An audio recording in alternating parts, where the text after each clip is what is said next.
Solid state का ये वाला क्वेश्चन CSIR नेट दिसंबर 2014 में पार्ट बी में 2 मार्क्स का है। क्वेश्चन है x ray diffraction does not give any structural information for. X ray diffraction एक पैटर्न है, वो क्रिस्टलोग्राफी के लिए यूज करते हैं।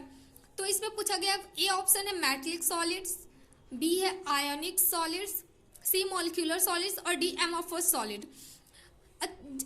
12th में जैसे सॉलिड स्टेट में पढ़ते हैं तो उसमें 4 टाइप्स ऑफ क्रिस्टलाइन सॉलिड पढ़ाया गया। तो ये मेटलिक सॉलिड जो है और ABC जो मेटलिक सॉलिड, आयनिक सॉलिड और मॉलिक्यूलर सॉलिड है, ये तो क्रिस्टलाइन सॉलिड के हो गया टाइप।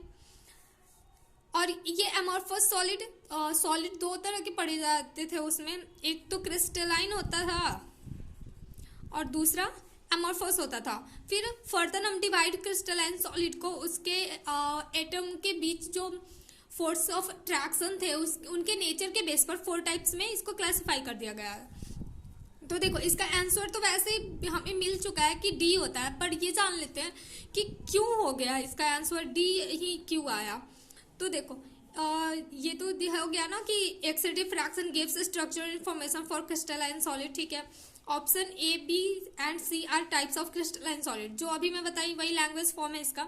हाँ, reason behind this crystalline solid is anisotropic in nature and it has long range order in arrangement of constituent particles.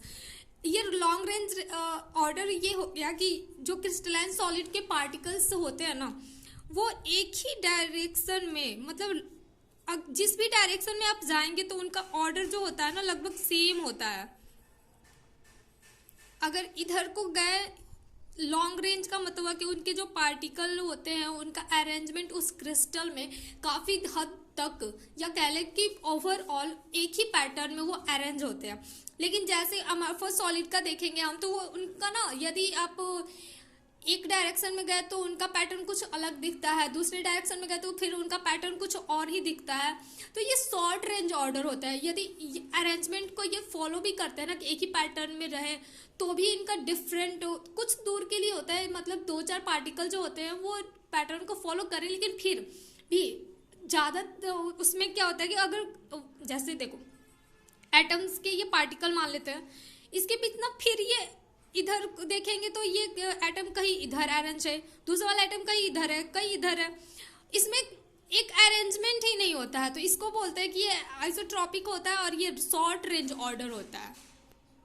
तो इस वजह से ये एक्सरे डिफ्रैक्शन होता है वो एमोर्फस सॉलिड के स्ट्रक्चर के बारे में कोई इंफॉर्मेशन नहीं दे पाता है।